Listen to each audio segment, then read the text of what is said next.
I'm sure you've looked at yourself in a mirror before, but did you know that there are different kinds of mirrors and that they're classified into 3 groups? In this video, we'll look at the 3 different types of mirrors that are out there, and we'll look at how they're used in society, and by the end of this video, you'll be able to describe how each of those mirrors manipulates light differently. So to start off, the first is a plane mirror. A plane mirror is just that. It's very plain. It's normal. It's the flat mirror. It's a flat surface. So by definition, a plane mirror is a mirror with a flat surface. There's no bending or anything like this. It's just a flat surface. These are your typical mirrors that you'll find in the bathroom or in a little makeup kit or something like that. And then in science, we can use them to reflect light to a tower, such as in this picture, where the light comes in from the sun and then it bounces up towards this tower. And I love this picture because it actually shows you can see the rays coming in and how each mirror reflects it. Depending on its position, it reflects it towards that place. But these are all just plain mirrors. There's no bending in them whatsoever. It's just a flat surface that's reflecting it up to the tower. To go a little deeper into plane mirrors, I have a couple models here to help you understand. But mirrors make images. Images are copies of objects that are formed by reflected or refracted light. Images are copies of objects that are formed by reflected or refracted light. And when you look at a plane mirror, the light comes straight back at you. The image is very clean. The image is not really distorted. It's just a normal image. There's only one thing that's kind of messed up about it, and that is that it's reversed. A mirror image, when you hear the mirror image term, it means that the image has been flipped from left to right or right to left. That's what plane mirrors do, is they end up flipping the image sideways a little bit, like this F right here.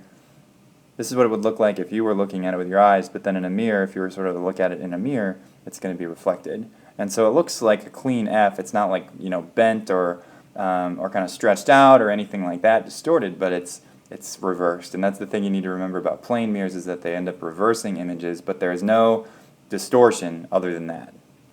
Convex mirrors, on the other hand, do distort images, but that's useful because if we can gather more light, such as in the case of this little reflective mirror here, we can see a larger area. I mean, if this was just a plain mirror on the wall, just a flat mirror on the wall, you would only be able to see like one little tiny area, but because it's convex and it's rounded like this, you can see all the area around the corner. So that's really handy. You can put these on corners to sort of see around the corners.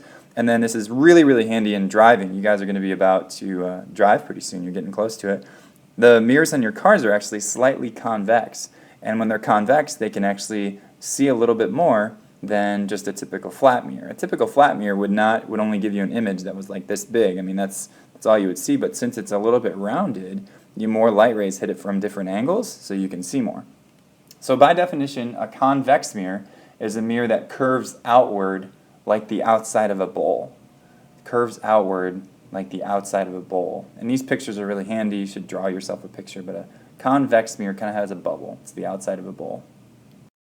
This is a model of a convex mirror, and a convex mirror is going to collect light from a much wider area, and it's going to create a virtual image that looks distorted as well. So this diagram helps you understand that a little bit better, where the light comes in, bounces off here, goes down here, bounces off this direction.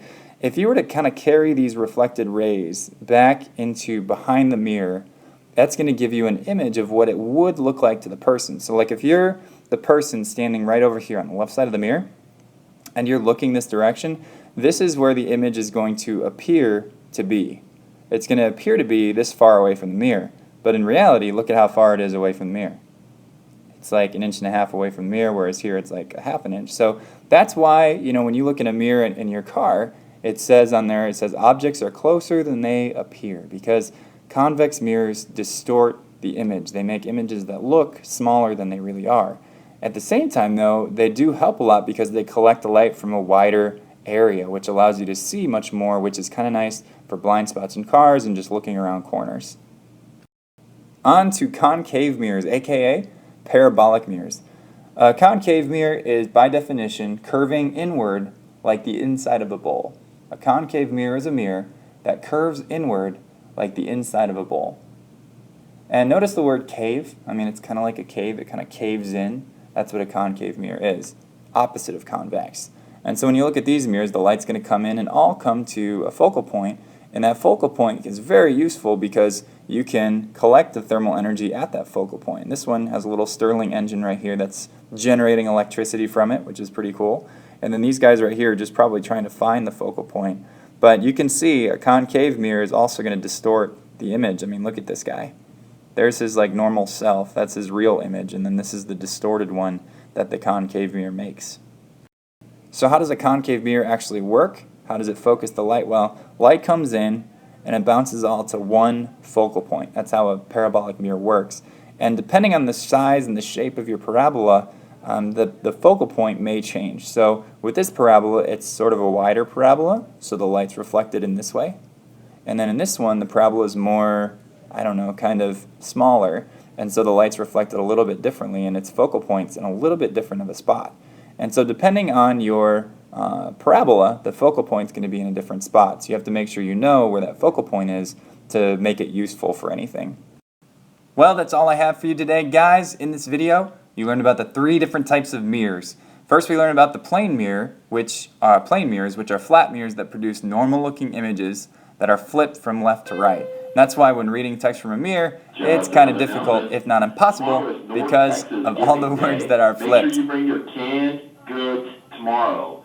Once again, tomorrow is the annual North Texas Giving Day. Those of you that have committed to bringing canned goods in, make sure you bring your canned goods tomorrow. Those of you walking by the office, yes, bring your canned goods tomorrow. Don't forget there's construction in the parking lot. We need all students to park in the Eagle East parking lot, which you already do, but even after school for your athletic practices, you need to continue parking in the Eagle East parking lot.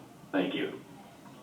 Great, and a canned good is kind of like a convex mirror. You know, if you were to like polish the outside of it, you might be able to turn it into a convex mirror. Just, yeah, keep that in mind. We also learned about convex mirrors, which are useful for when we need to see a wider area, such as around a corner in a parking garage or a parking lot where you're supposed to park, or in the blind spot of a car that we can't see very well. And finally, we learned about concave mirrors. Concaves are shaped like an inside of a bowl, and they focus light to a focal point.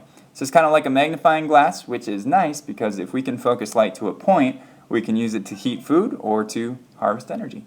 Hope you guys enjoyed the video. Take care.